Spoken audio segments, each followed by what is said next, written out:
Good afternoon for all of you joining from Eastern Standard Time.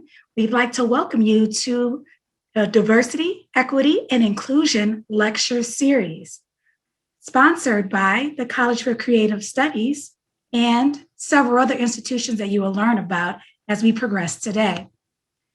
Today's topic is Printmaking and the Politics of Protest course presents a conversation with Shepard Fairey. At this time, I'd like to ask Assistant Professor Tyanna Buie to bring greetings to our audience today. Hi, everyone. Thank you so much for coming out tonight. First of all, so welcome to the webinar Conversation with Shepard Fairey. I'm Tyanna Buie, Assistant Professor, Section Chair of Printmaking at the College for Creative Studies in Detroit. And thank you to Dr. Anita Jung for helping me bring this vision of talking with Shepard together so quickly. And also thank you to Western Illinois University, my alma mater, for also saying, okay, we'll be a part in making this happen. So thank you. I just want to give a little background to how this event's going to happen tonight and how it all started. So it's actually, I was working on a mural with Shepard Fairey, and before we were talking on the phone, I said, hey, would you mind doing a talk to, academia and also emerging artists who are interested in making work about what's going on today and what's plaguing us? And he said, absolutely. So that was something we talked about in 2020. So the fact that we're here now is awesome. So thank you to Shepard and his team. And also, and my undergrad professor, Susan Czechowski, who is the co-moderator with me tonight, she introduced me to Shepard's work back in 2004. And that actually helped me create the work that I've been creating ever since. So thank you, Susan. And so tonight, a couple things. This talk is live captioned. So if you look down in your screens, there's a CC button. So you can hit that for live captioning. Also, we will be as descriptive as we can tonight, as I'm African-American woman. I'm wearing a white blazer and a light pink top. This is really great for accessibility to have these, to talk about how do we have these accessible conversations. And also, and this program will be recorded and available in the next week or two. So once that's available, we'll, put that out there so you can use it for educational purposes. So we actually got a total of 26 questions. We're not going to be able to ask those questions, all of those questions. So Susan and I went through them and picked the best ones that we felt would be, it's something that everybody's been wanting to know and ask from acts of Shepard. So, but feel free to put things in the comments or the Q&A. And as we're moving the discussion along, Susan and I will be taking a look and seeing how you can add, but also it's great for people to read and see what's in the chat. All right, and so I'm actually gonna bring Susan onto the screen and let her introduce herself, and then she will be introducing Shepard. Hi, I'm Susan Czechowski, and I'm a professor of printmaking at Western Illinois University in Macomb, Illinois. Tyanna was a student of mine, like she said, early on in 2004, and I've been honored to be able to remain friends with her for all these years. I am a Caucasian woman. I am wearing a flax colored top, and in the background, you will see books. Introducing Shepard Fairey tonight is wonderful. I grew up on Long Island in New York, and in the 80s, I would walk around New York City, and I got to see Keith Haring's work all over the New York City subways. Well, after school and graduate school, there was a new artist that was out on the street, and his name was Shepard Fairey. And early this morning, I knew I had a sticker, and I went and found a notebook from 2004, and here it is. And here's a sticker that I took down from the Lower East Side. I was taking down lots of stickers at that time, but I had just gotten my first teaching job, and I was teaching printmaking and screen printing at Western Illinois University, and I was going back to New York as often as I could. And I was sharing this work with my students. There are a lot of parallels in his work and reasons I personally like Shepard's work. He democratizes art. He believes that art should be for everybody. He's from the East Coast. I'm from the East Coast. We support like-minded political causes. He defends the voiceless. And we both pull a squeegee. We both mix ink. So I can't be any more honored than to introduce tonight Shepard Fairey. Thank you, Susan. Thank you, Tyanna. I'm happy to be with everyone. As Tyanna said, I met her because I was painting a mural in Milwaukee, and I wanted to make sure that me as a Caucasian straight male doing work around voting rights, not being from Wisconsin, that I made sure to include local voices, authentic voices from the community in the mural. And I was introduced to Tyanna's work and really liked it a lot. And it was amazing to then connect with her and find out that she was a fan of my work and that I had been, at least a strand within her evolution as a screen printer. And that's very, very meaningful to me. So, I'm happy that it's brought us to this point where I can talk about the philosophy behind my work and the evolution of my work. And we're going to go through a presentation of some of my history. I'm going to try to keep it as succinct as possible. I've been doing what I do for 30 years. I'm 51 years old. Some people say I don't look 51. I like hearing that. I think that rule bending and mischief might be the fountain of youth. That's what I'm hoping for. I'm sticking with that. But yeah, let's start going through the presentation. So I started in 1989 with a really silly sticker campaign that was an inside joke with some friends. It was an image of Andre the Giant. But what that sticker made me realize, not the sticker itself, but the reaction to it, was that people were intrigued by something in public space that wasn't just government signage or advertising. That led me to thinking about some of the phenomena of a disruptive image and what it would achieve in the public space. And I discovered Heidegger's theory of phenomenology, the idea of reawakening a sense of wonder about one's environment, encouraging people to analyze things in a more detail-oriented way and not just accept things at face value.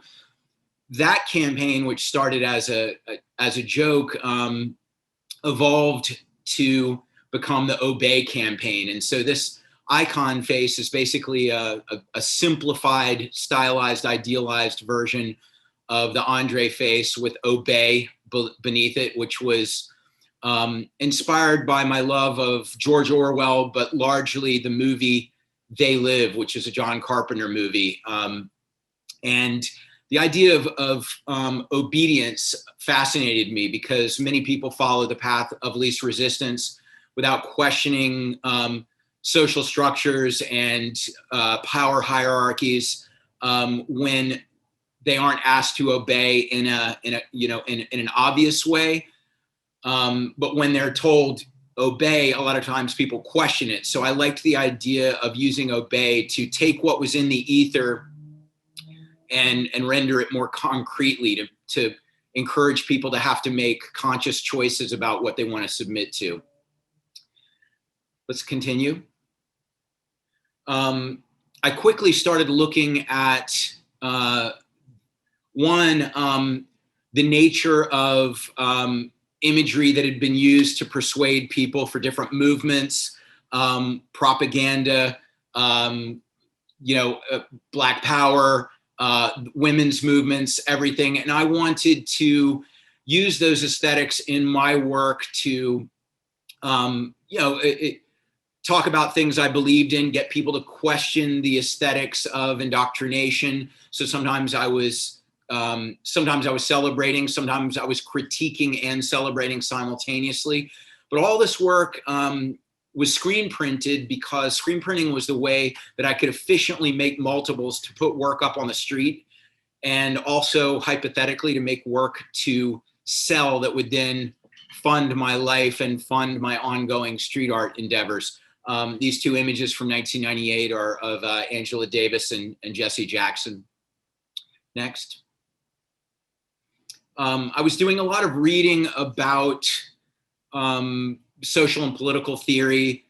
I fell in love with Noam Chomsky's writing because he's not only a linguist, but also a social theorist, and he could deconstruct how language was used to influence people's behavior. And his insights into a lot of things gave me an improved perspective on systems and structures. And I made an image celebrating him and my love of the band The Clash with this. Next. When Bush became president in 2000, I started to get more directly political. Prior to that, I'd mostly dealt with big themes like abuse of power, racism, privacy, and then when Bush became president, I decided that I would address the war in Iraq. I would address shrinking freedoms, people's willingness to give up their freedoms for a perceived greater degree of safety during the war on terror. And, this image was a critique of the military-industrial complex, the tax dollars going to that, as well as a critique of the war itself. Next. There was a ton of Islamophobia and xenophobia going on during the post 9/11 era, and it's continuing to this day. But I made several images that were designed to portray Arab and Muslim people as equally human, equally peaceful, and these were intended for a U.S. audience. There was so much fear that I really was doing what I could to discourage people from pushing hate and xenophobia.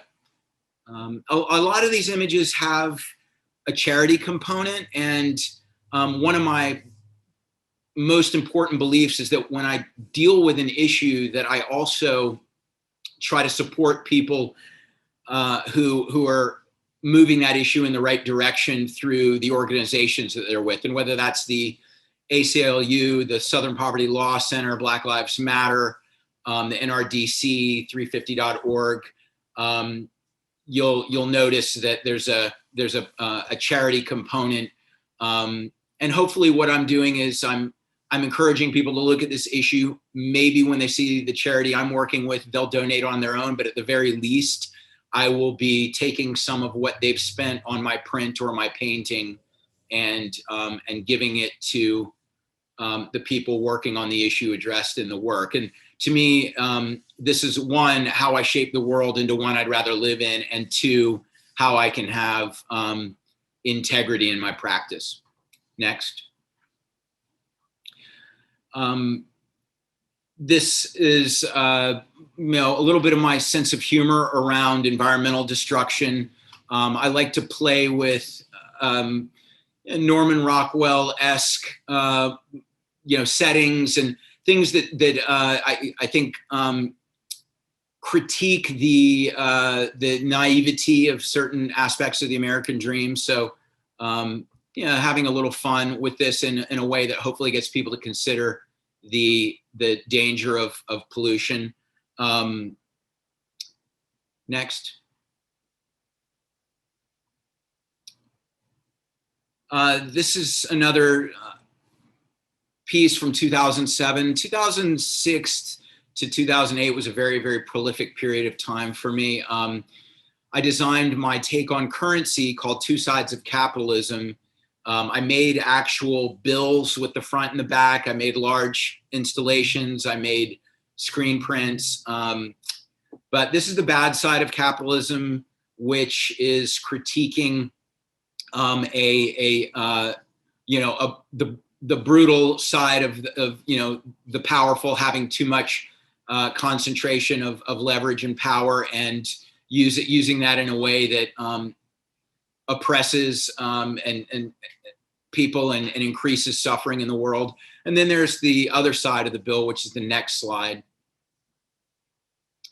which is, I call the good side of capitalism, which is about the ability to pursue the American dream through hard work and industriousness. And, you know, I'd love to see that side of capitalism flourish, but I think that the idea that the market will solve all problems has only been proven to work for the people that that have the most money and control things. But I do like to examine the dynamics of capitalism, the pros and cons, and acknowledge that I work within capitalism and I can critique aspects of it, utilize aspects of it, but also try to utilize the system that I am stuck with in the most conscientious way possible that creates good and doesn't promote suffering.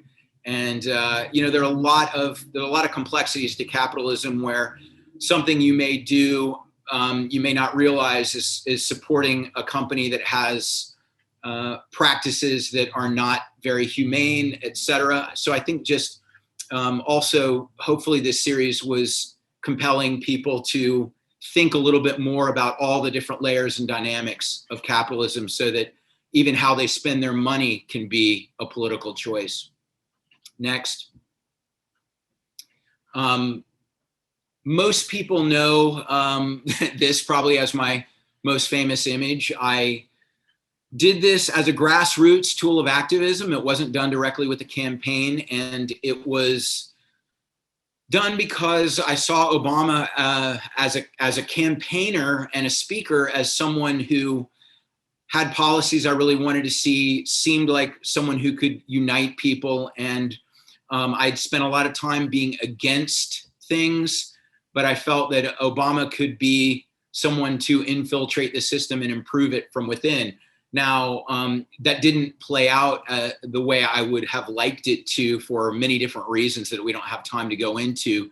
But I am proud of this piece as a case study in grassroots activism. I made 300,000 posters and 500,000 stickers that were given away. I sold some paintings and 1,400 prints to pay for all of that.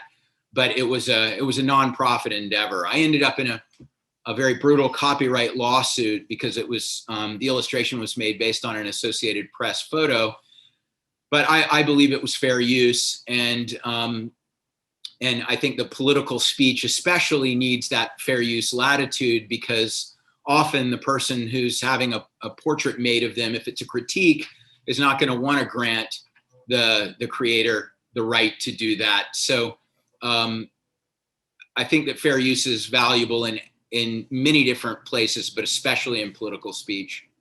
Next. This is an immigration reform series. This is just one of several images in the series that I worked with on an artist named Ernesto Urena, who is a close friend and who used to be a coworker. And you know, this had a charity component and a massive distribution of posters back in 2009, and has been reworked a few times because the need for humanity towards immigrants and for meaningful immigration reform is something that's continued to you know, really need to be worked on. Next. This series of images were I created just prior to the Occupy Wall Street movement. They were my critiques on the improper influence of big corporations on politicians, and you know, and as a result, the corporate influence on policy. And you know, you could see that in the power that the health insurance companies had, and how they watered down the Affordable Care Act. Because I had made these just before Occupy Wall Street, these were largely embraced, and I had free downloads. They were disseminated. And yeah, I was really happy with the ideas behind that movement, and disappointed that it didn't catalyze more meaningful change in terms of Wall Street regulation. But hey, this is all an ongoing ongoing battle. Next.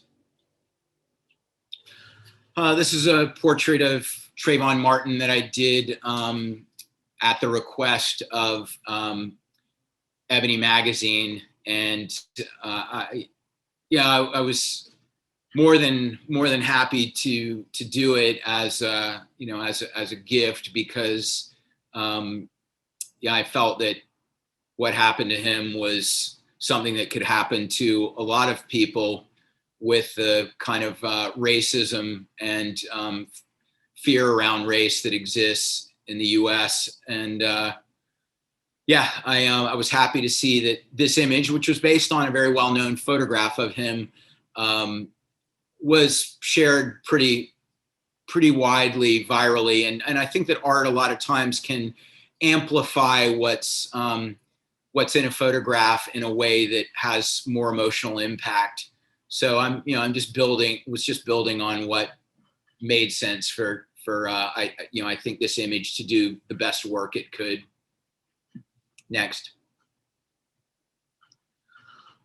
I've been hired by Time Magazine a few times to do illustrations, and I've been very lucky to do the Person of the Year image twice. Obama and the protester, which is an Occupy Wall Street protester. In 2011, there were protest movements all around the world, including the Arab Spring, but I really wanted to do an Occupy protester. And then most recently, I did the election cover for Time, did a portrait of one of my coworkers, and it was the first time Time used other wording than Time as the masthead. So the vote in the same typeface as Time, I think, was a really cool thing, that it was imperative to get out the vote. I worked for months on different get out the vote initiatives, including the mural that I collaborated with Tyanna on in Milwaukee. But these have been high profile pieces that cover social and political content that's meaningful to me. It's not just a job. Next. These are some images I did that were collaborations with the estate of Jim Marshall, and money went to voting rights orgs and then prison incarceration reform orgs for these. These are both really important issues to me. Next. People might know these. I worked with the Amplifier organization and then individual photographers for each one of these. And I'm white, but the photographers for each one of these images were the same ethnicities as the subject. So an Islamic photographer, a Black photographer, and Latina or Latinx who shot the woman with the rose in her hair. And the idea behind this series was to say that all the groups that Trump and the Republicans were disparaging, Muslims, Blacks, and Latinos, were equally American. And to try to encourage people to see equal human dignity as well in each one of these people. And they're not famous people, and that each one of them could exist as someone that the viewer could relate to or empathize with, see themselves in. And these went viral, maybe even more than the Obama poster globally, which was really meaningful to me. I had no idea, and Aaron from Amplifier had no idea, Aaron Huey, the founder of Amplifier, whether these images would resonate, because at the moment it was tribalism and division that were prevailing, but we felt that something that was, the counter narrative to that about unity and the ideal of America being inclusive was really important to push. So, a few times in my life, I've gotten to see work I've made really seem to connect with a lot of people. And yeah, it just demonstrates the power of art that makes me quite happy. Next. This was about making a comparison between the Japanese internment during World War II and the Muslim travel ban under Trump.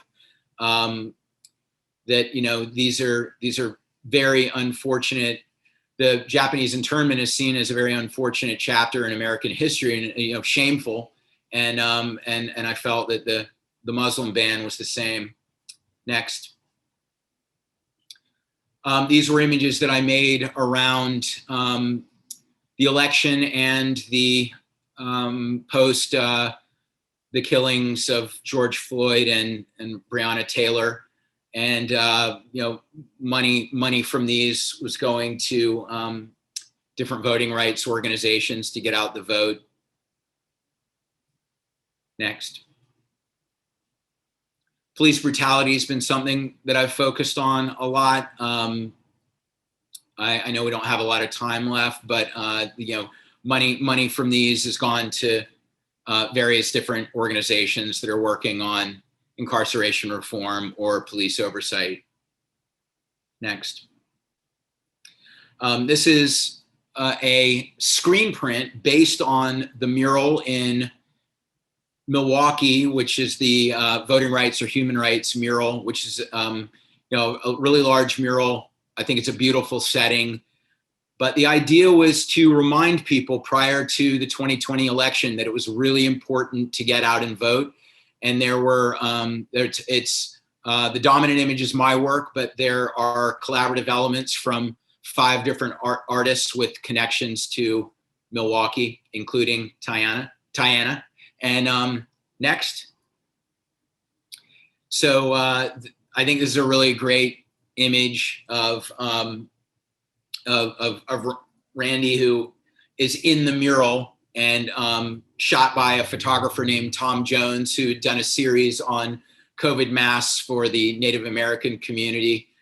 But, you know, to see how our art and life function together, and a lot of what I think triumphs is the most compelling story, and whether that story celebrates the ideals that I think we should all be pushing forward, or a less positive story is really up to us as creators, how we continue to tell the story. So that's what I'm trying to do. And that concludes the quick version of my career. Wow. Yeah, the quick version. You're right. And thank you so much for being open and transparent with sharing your work and your images. And you were like, well, anything you want me to throw in there? And I'm like, there's so much you've done. So thank you so much for the way you just laid it out. So, and also, yeah, I think I'll kick off the first question, and then Susan and I go back and forth. So since now I got to see what you were able to speak on. So there's some things that I'm like, okay, I'm glad you hit on that, because we don't have to ask that question. But I think the first question I'm going to bring up is actually from a Western Illinois University student. I want to say, and you can help me with the name, Susan. Is it Yaza Crutcher-Hanna? Yazaya Crutcher-Hanna. Perfect, thank you.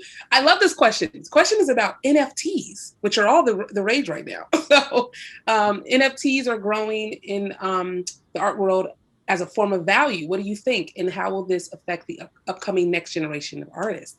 For those who don't know what NFTs are, it's non-fungible, what's the T word? Token. Thank you. I'm learning. Okay. Well, you know, it's such a brand new space. I think that it's exciting, but I don't know how it will develop. And you know, I released my first NFT last week, and it was a one-of-one piece, but a digital piece. It sold for 3 times as much as most of my paintings do, which is very bizarre. But I built into it a charity component for Amnesty International, and I used what's called a fair trade certificate that allows, in the the blockchain certification for the buyer and any successive buyer to see that 25% or $25,000, whichever was more, was going to Amnesty International. What I think about NFTs is that it's reflecting one, the cryptocurrency craze, and two, the way that a lot of people are living their lives in a virtual community, a digital community. And so the way that I like to invite somebody into my home to see a piece of art on the wall, these are people that are showing the things that they collect in digital galleries, and people who play a lot of games where they're interacting virtually. Ethereum, one of the digital currencies, actually came from a currency used in video games. Now, on the plus side, I think that NFTs break down traditional art world barriers for a lot of artists. Artists who don't have they don't have the time or the materials to work as full-time artists, and maybe even they don't have the traditional art training. They're only working digitally, or they're working traditionally and then digitizing their work. I think that it democratizes the art market for a lot of those people in a way that I think is really, really valuable.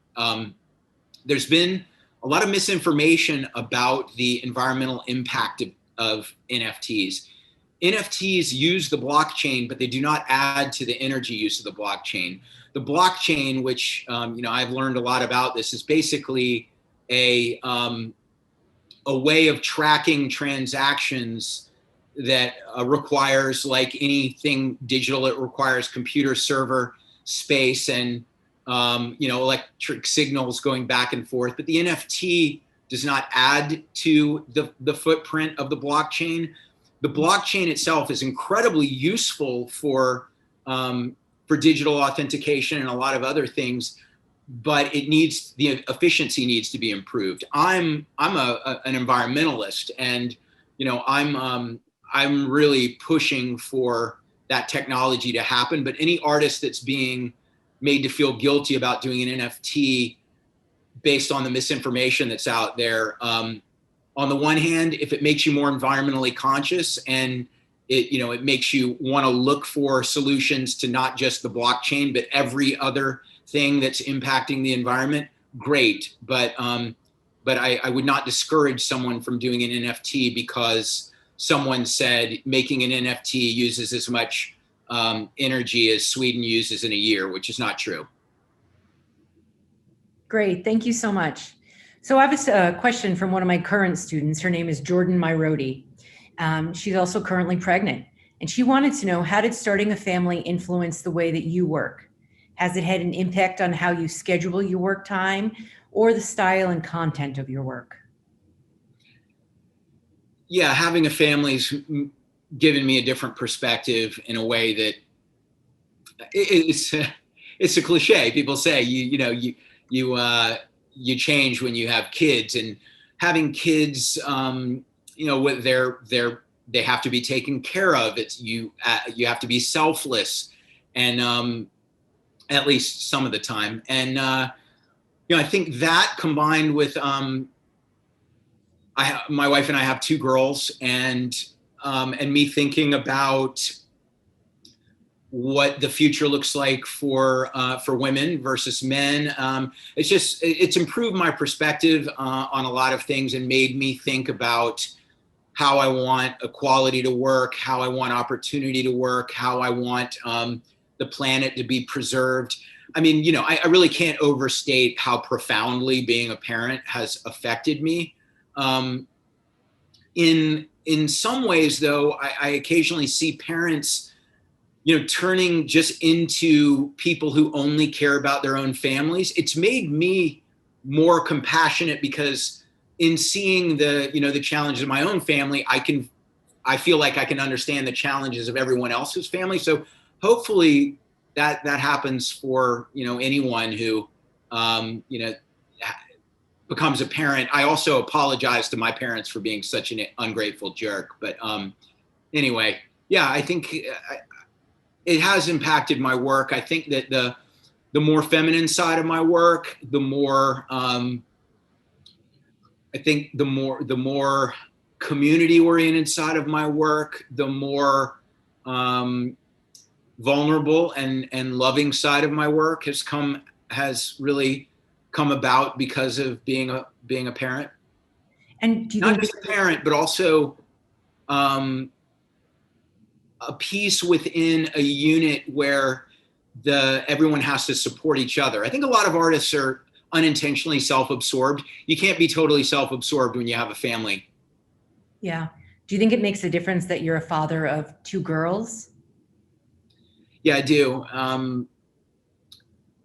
Because then there's no, I don't think it's my inclination anyway, but for a lot of guys, I think it's subconscious because it's so ingrained in us through patriarchy that, if you have a girl, you don't push them in the same way you would push a boy, that there's a different expectation for boys.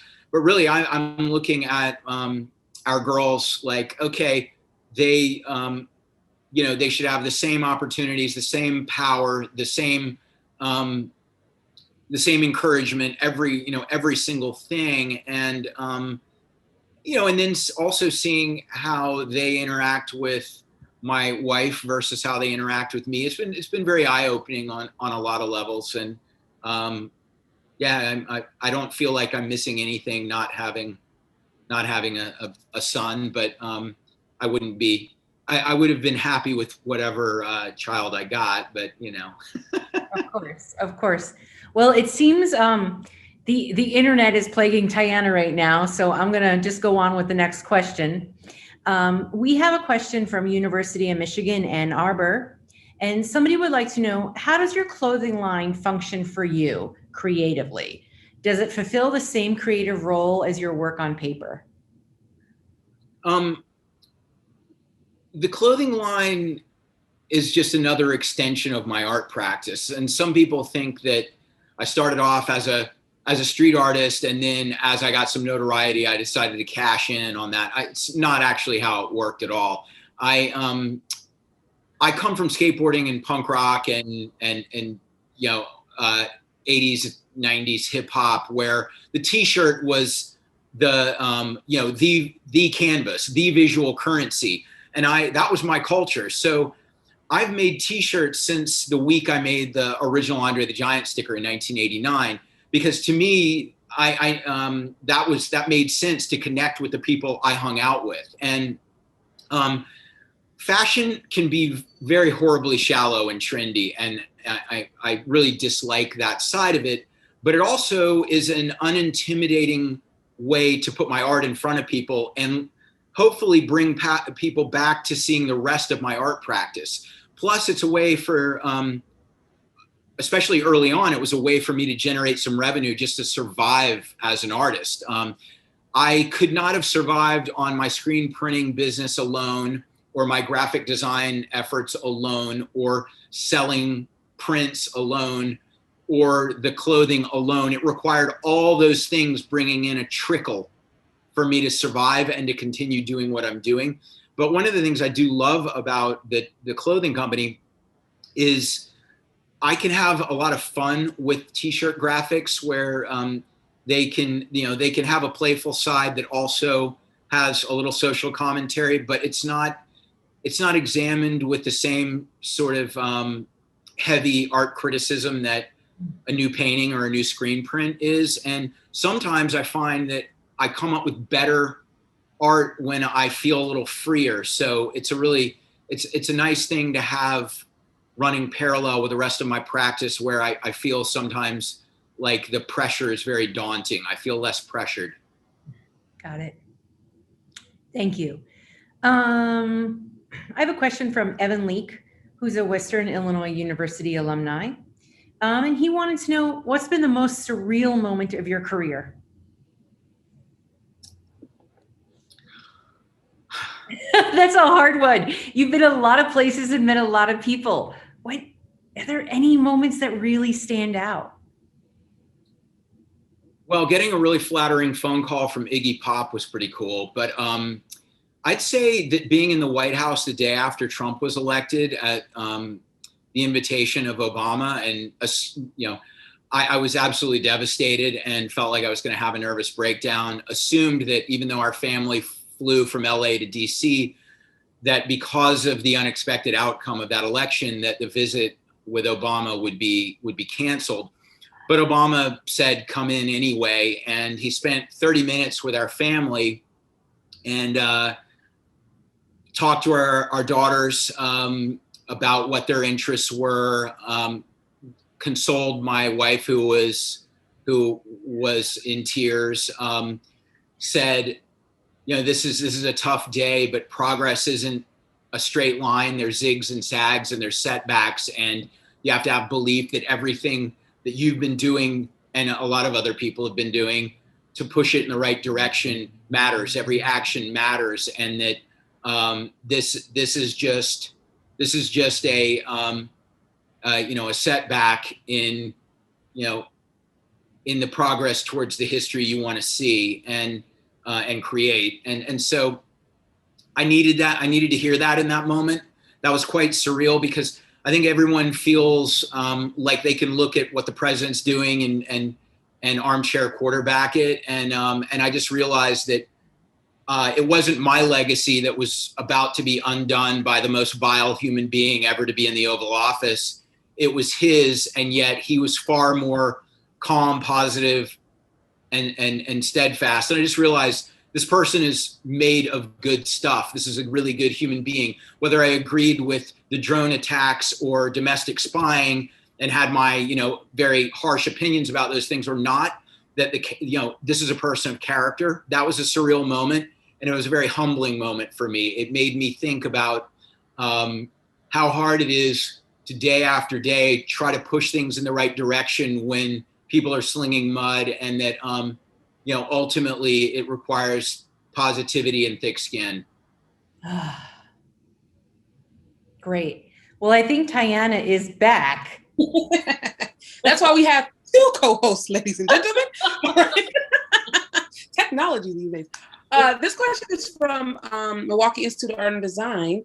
How does printmaking lend itself to a kind of politics? And what kind of politics are we talking about, I guess, when you talk about your work in political terms?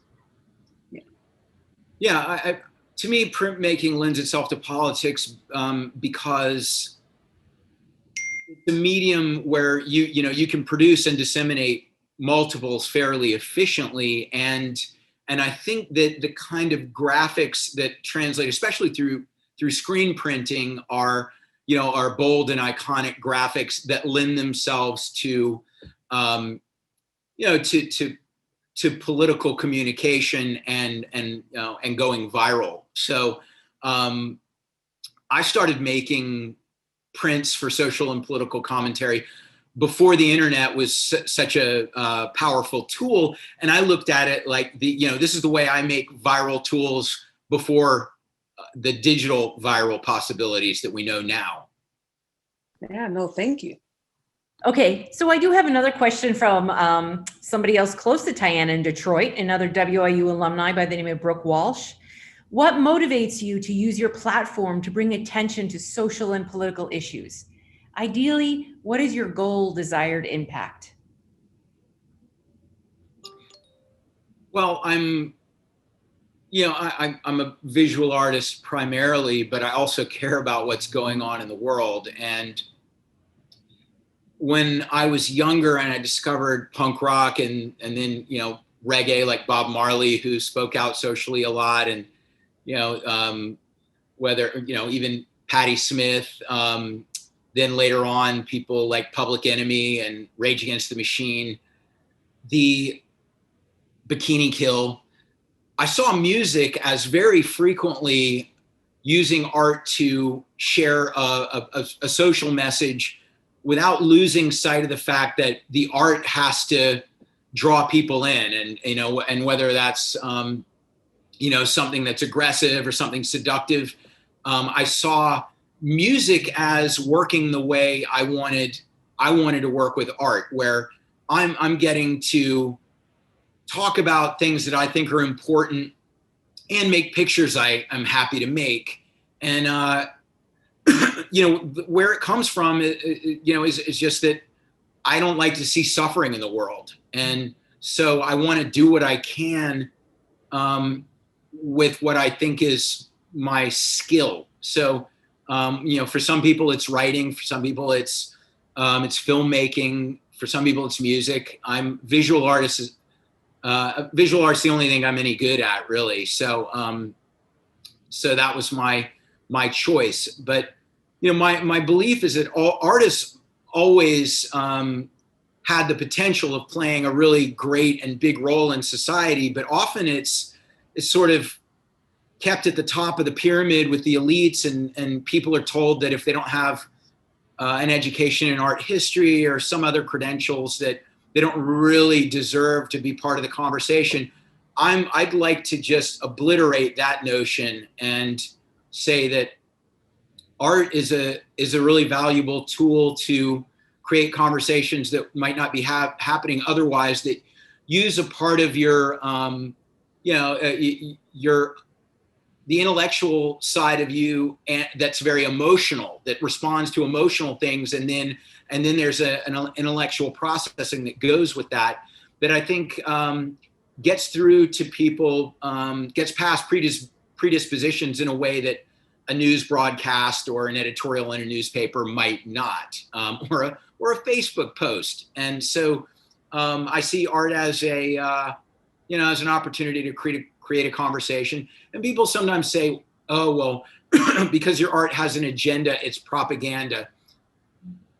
Okay, if you want to be cynical, I can acknowledge that my art has an agenda, but I think the difference between my art and propaganda is that propaganda wants to be the last word on the subject that people are discouraged from questioning. I want my art to create the conversation that isn't happening, that just opens the door to considering another perspective. And, and then I want people to come to their own conclusions, motivated by how the art makes them start to think about something, and they come to their own epiphany, they do their own research, and they get to take ownership of it rather than feeling browbeaten or just falling in line with the, what seems to be the dominant thing. Yeah, I feel like I could teach a class about like art gone wrong. And so I think one thing I've always said about your work in class is you have a position. You have a position, and it's very clear. And I think sometimes when young artists make work, they're like, I just want to be in the middle. And I'm like, yeah, you kind of can't. That's where you start to get in trouble. So I forget, am I asking the next question, Susan? Or was that you? Oh, I am. Okay. This question is from UW Whitewater, University of Wisconsin Whitewater. And the question is from a student's how would using more mainstream iconography expand my audience, right? Or like either images in the media or self-portraiture. Is there a versus? Was one more meaningful than the other? That's a really good question. And so politically, how would that transform my original message if I use someone else's image? Well, I think there are a lot of ways to put ideas across, and I can just explain my rationale for a lot of what I do. Sometimes I celebrate real people like Ruth Bader Ginsburg or John Lewis or Angela Davis. Sometimes I'm using people that I think work as symbols or archetypes, that the fact that they aren't famous means that each viewer can project something personal on them, even if it still exists within the symbolic zone that I'm hoping for, which makes it somewhat universal. The way I describe what I do frequently is I want to use symbols and in iconography that speaks as universal a language as possible, so it's understandable, but I want to do it with my very specific voice so that it's at once universal and memorable as coming from my perspective. And I used to really not want people to even know who I was, so that the work didn't have the baggage of whatever they think of me. Somebody might, I don't like the way that guy looks or the sound of his voice. or the fact that, he's from the South originally, or any other thing about me. I liked the Rorschach test component, the latitude for interpretation that comes with a piece of art not having baggage with the artist. But I also learned that I need to be able to speak about my intent, and that is part of the art as well. So they're all just different pros and cons and trade-offs that I take into consideration when I'm choosing what I do. But I think that every artist has to do what makes sense for them to feel like they're using their voice in the most powerful way. A lot of times people want to find a connection to something that's visually moving for them. So, I think if the art is powerful enough, even if it uses an unexpected approach imagery wise, it might still achieve something very universal. Great. So we have some questions from both the University of Iowa and the Paris College of Art that both really deal with the same subject matter. And it's about advice that you could give to young street artists that would want to work publicly. Do you have any advice? Is there a thing called graffiti etiquette? How do you access spaces that are hard to get to? We know this is a very hard question to kind of talk about in a recorded way. But if you could talk about any of it with us, that would be wonderful. Well, my belief's always been that it's important to connect with a broad audience, and especially initially when I had no ins into the dominant structure at all, putting my work on the street made the most sense to connect with a broad audience. And because the public spaces are controlled by property owners and municipalities, that meant that I was always going to be potentially stepping on someone's toes. But I made the choice to try to integrate my work in a way that I felt I could stand behind, whether it was technically legal or not, because I didn't feel it was destructive the way I was doing it. And as a result of my believing that it's worth taking risks to put my work in front of people, and that in some ways the medium is the message. The act of defiance is part of the message of the piece, because when you look at power structures, there are a lot of people that are oppressed by the most powerful. And the only way to push back against oppression is to say, the structures you've created, the box you want to put me in to control me, I will not actually stay in that box. That's something I believe in, but I believe in doing it in a way that's as smart as possible and calculating the risks. But I've been arrested 18 times. I've gotten really sick in jail because I'm a type 1 diabetic. So what I would say to anyone is be careful. And now I started before the internet. The internet's helped to democratize spreading my work. And one thing about putting work in public space is that the risk actually transfers to the viewer, to the audience. The belief, understanding that the belief the artist had in what they were doing to go out and put it in public space, the difference emotionally between stumbling upon a piece in the real world and having it be just another JPEG that hits your screen, I think matters. But I'm also trying to say that there are other ways to connect with an audience than just with street art. And being a white male from a middle-class family, I don't think I had the same concerns that I would be shot by the police, even though I have had my insulin withheld and I've gotten sick in jail. But there are things that I think as a privileged person have not been as harsh for me as they would be for some people. And I'm using my art frequently to comment on that sort of thing. But these are realities that people need to keep in mind. Now I get to do a lot of public murals that I'm invited to do by property owners, but that's largely because I spent that period of time putting my work in front of people without permission. So how one has those doors open is often that, you have to go through a process of getting people to see your work by any means necessary. And, but I would always just caution people to be careful. Thank you. Thank you. And check your local laws.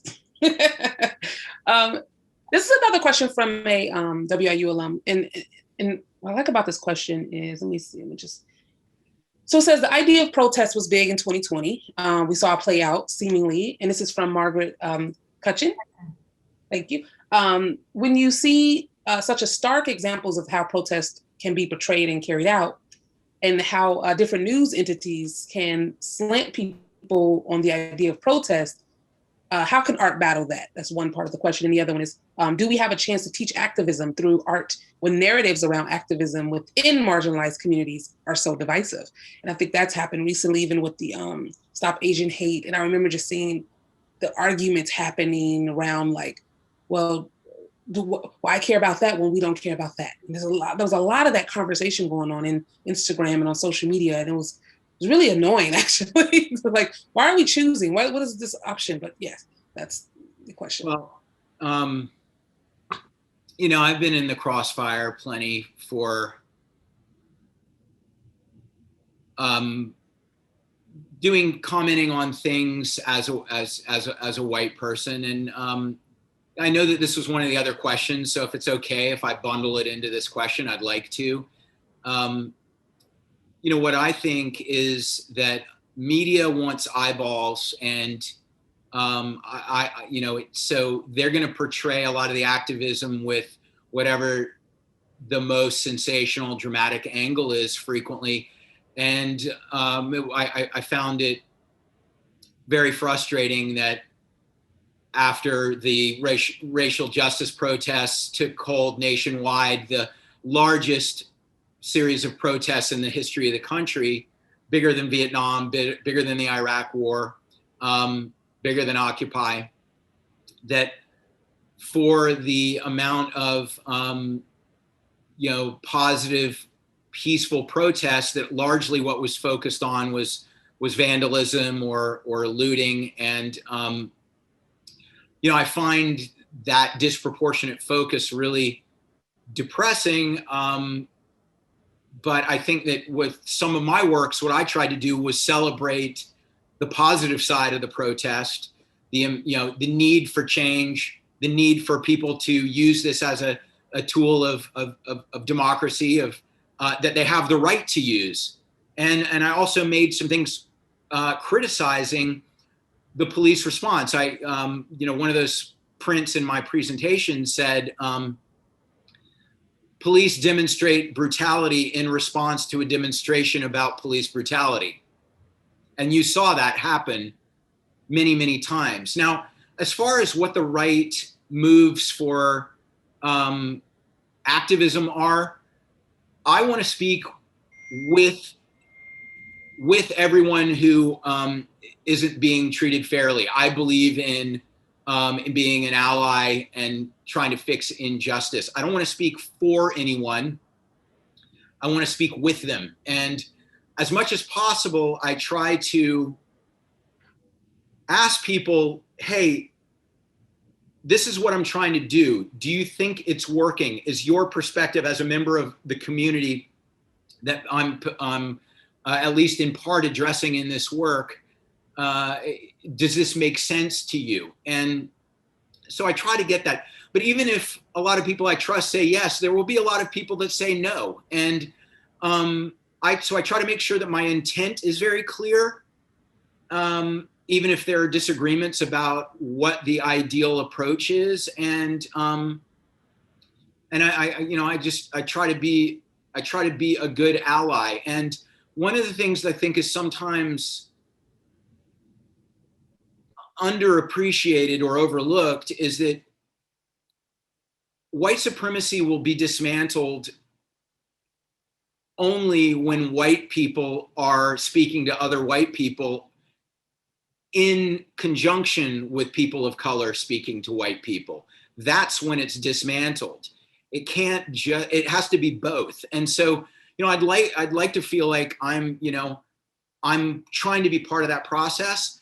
But what I do is, with a lot of these things, I'm giving money back to the people that are doing the work. So whether it's the Equal Justice Initiative or the Southern Poverty Law Center or Black Lives Matter, there have been many others, a lot of Souls to the Polls in Milwaukee, all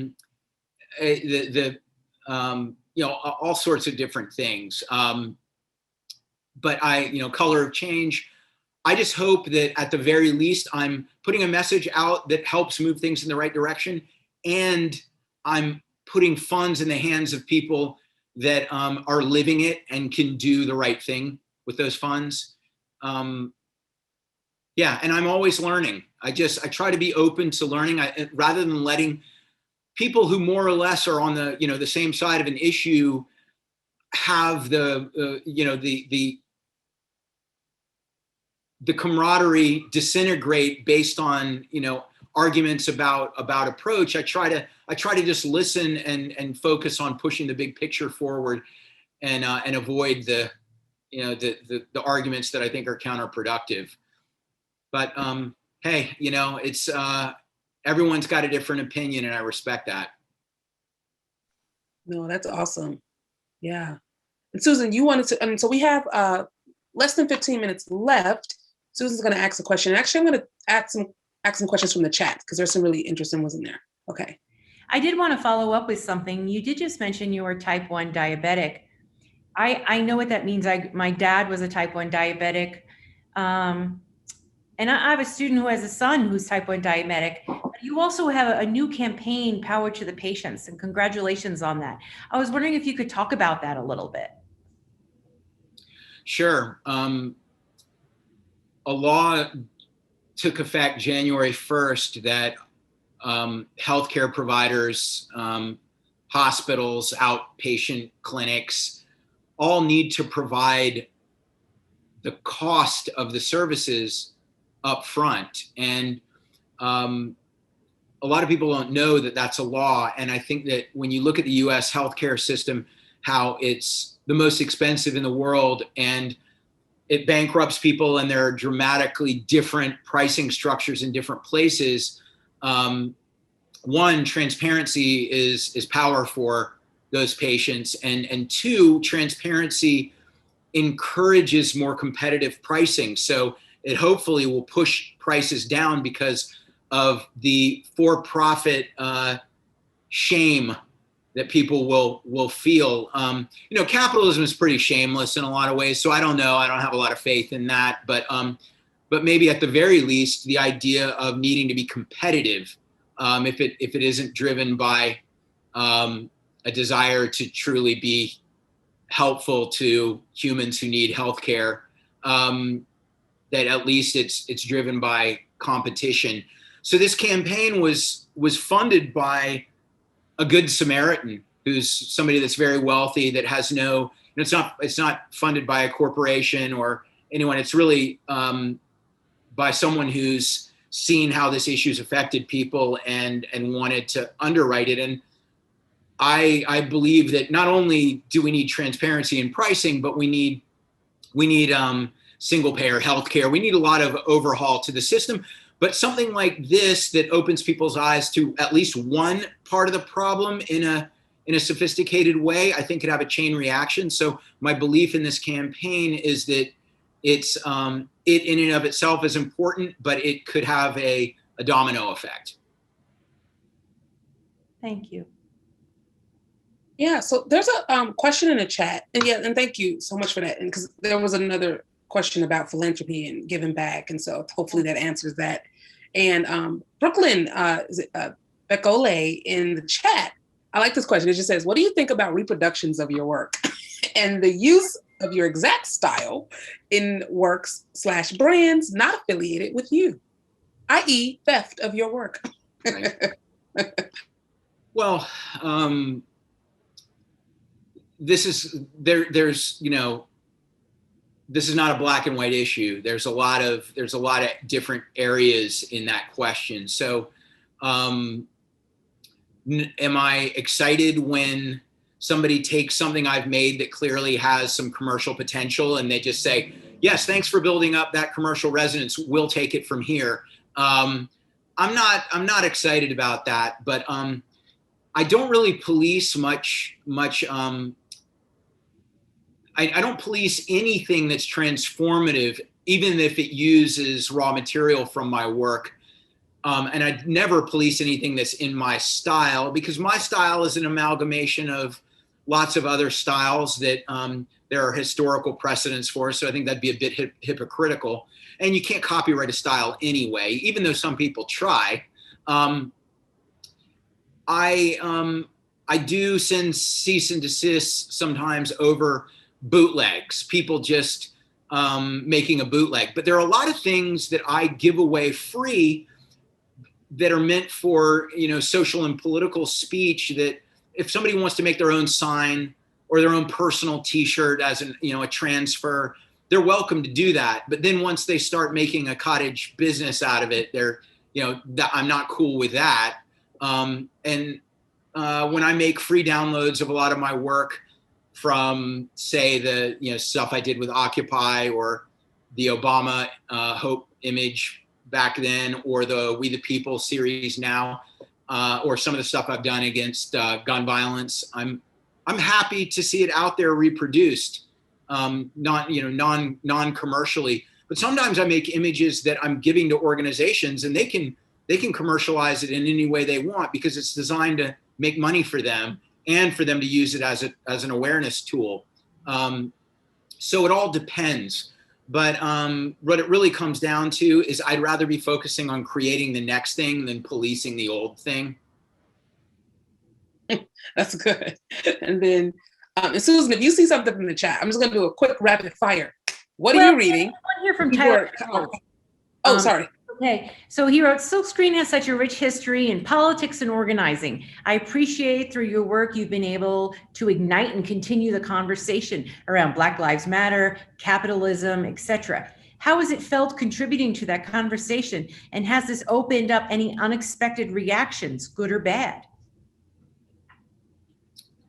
To me, it's all about igniting conversations. And anytime someone has an opinion, as we've all seen on social media, there can be positive and negative reactions. And sometimes I'm very surprised at things that I'm attacked for. But what I believe is that getting people talking is important. And sometimes people are defensive is their initial reaction, and then they live with a challenging idea, and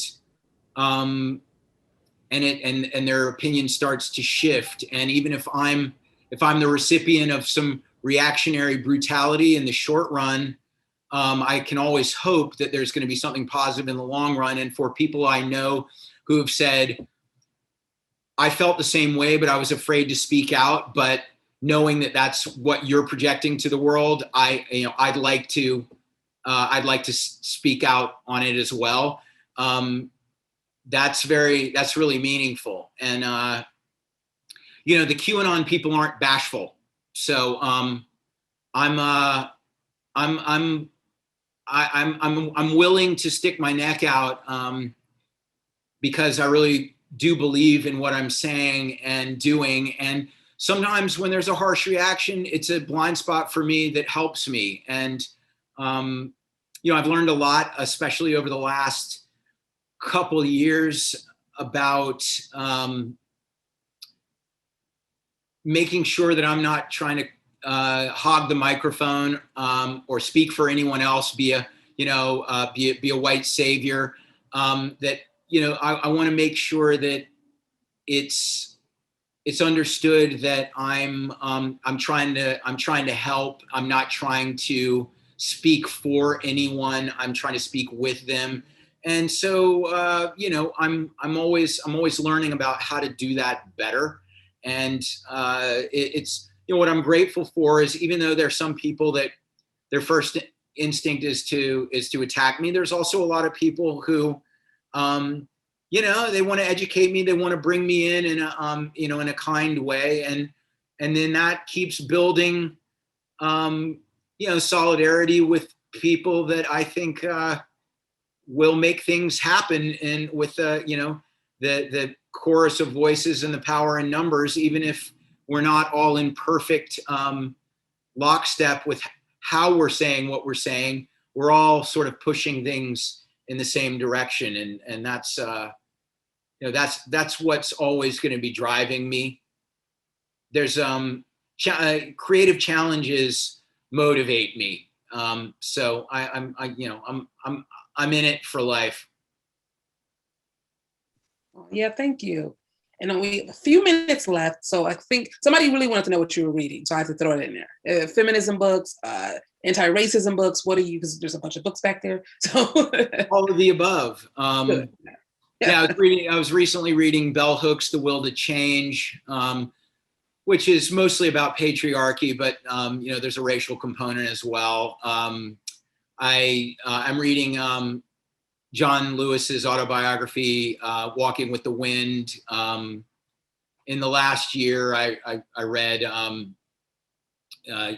White Fragility. I've read a bunch of stuff. Yeah, I think Caste is the next book I'm gonna start, but yeah, that's I just finally finished Yuval Noah Harari's 21 Lessons for the 21st Century, the same guy that wrote Sapiens, which those are both really excellent books. Do you listen on Audible or do you read? No, I read. I retain the information a lot better when I process the words visually. Mm-hmm. And it also helps me with important vocabulary words and phrasing for things that I think really crystallize a concept in the most potent way possible. It's just a different way of processing the information. I retain it much better when I read it. Great.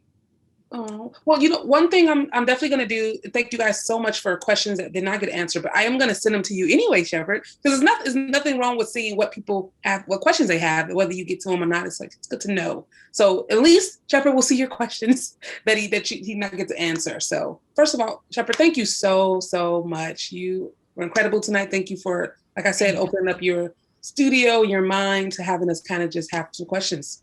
And this is stuff I've been wanting to ask you since I found out about your work. So I'm happy. Oh, well, thanks. Yeah, you know, I would have, I'm sure there are a lot of other great questions, but yeah, I think we did cover a lot. And, you know, I appreciate all the good questions from everyone and the opportunity to share my work and some of my ideas. And yeah, I'm 30 years into my career, but I feel still like I'm learning and progressing both with my ideas and my work every day. So, you know, I don't think it's ever too late to start. Yeah, like Obama said, every action makes a difference. So whoever you are, wherever you are, don't underestimate your own power. Awesome. Yay. Thank you. So much.